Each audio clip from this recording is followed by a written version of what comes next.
Vestigial organs, evidence for evolution?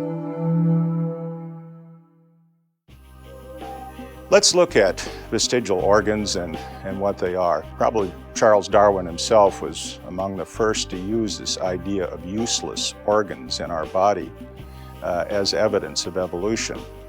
Robert Wiedersheim, back in 1896, came up with 86 vestigial organs in the body. And Wiedersheim's vestigial organs included the parathyroid, and included the pineal, even included the pituitary gland, without which, of course, we'd be in very serious difficulty. But at his time, functions were not known for these organs. And this is one of the problems with vestigial organs. What's the difference between an organ that truly has a function, but we don't know the function, from an organ that, let's say, has no function? So it depends on our ego, whether we're willing to say we just simply don't know the function, or it couldn't have a function if I didn't know it. Let's look at a few specific examples, critically, of vestigial organs. Well, I think the most famous vestigial organ of all in our body is the appendix. That and the tailbone. We'll talk about both of them. What about the appendix? First of all, there really is no evolutionary story to the appendix. Evolutionists say that it's a vestigial cecum. What's a cecum? This part of the large intestine that hangs down below where the small intestine enters is called the cecum. So the first thing we need to know is humans already have a cecum. So the appendix can't be a vestige of a cecum we used to have. Where is the appendix? Well, the appendix is right down here. If we can turn this perhaps a bit, maybe I can even pull this out. We've opened up the cecum, and this opening right here goes into the appendix. Now, is the appendix useless? For many years, people thought it didn't have a function. And so back in the 1900s, people would cut out the appendix even when it was normal. Surgeons would often just grab the appendix when they were in the vicinity. But that's not done today.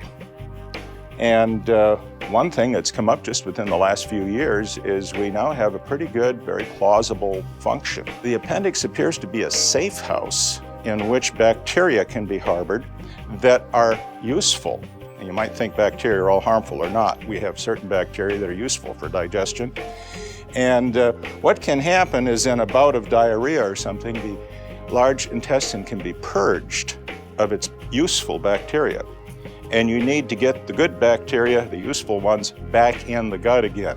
And it's believed that this little appendix structure sticking off to the side as it does out of the main tract is used to then re-inoculate the intestine with the useful bacteria. What about the other often cited example of a vestigial organ? That would have to be the so-called tailbone, right down in here. It is not functionally a tail, and of course there is no empirical evidence that it ever did serve as a tail in human beings. And so what then is this? Is it just useless? Is it just simply the end? Hardly. It's a very useful piece of bone. In fact, if you rank ordered bone and how important bones were on how many muscles attached to it, coming from how many different directions, I think this little piece of bony real estate might win. It is the focal point for the attachment of all of the muscles that form the floor of what we call the pelvic diaphragm. The pelvic diaphragm is a muscular bowl. It attaches to the brim of the pelvis here, and then converges and attaches to the coccyx. That's a better name for the tailbone, the coccyx, which really means a cuckoo's beak. It looks sort of like a cuckoo's beak. And that muscular floor, right where my hand is there now, that muscular floor holds the organs that reside in this lower part of the abdomen and pelvis. And what organs are they? Well, let's take a look here. We'll pull out the liver, and pull out the stomach, pull out a few organs. We'll pull out the whole small or large intestine. And now we're down to that muscular floor. And sitting on top of this is the bladder, the structure here. In the case of a male, under the bladder We have the prostate gland. It's way down in here. Now you can see that bowl very nicely down there. In a female, the uterus would be here. And the end of the colon, the sigmoid colon, comes down into this region.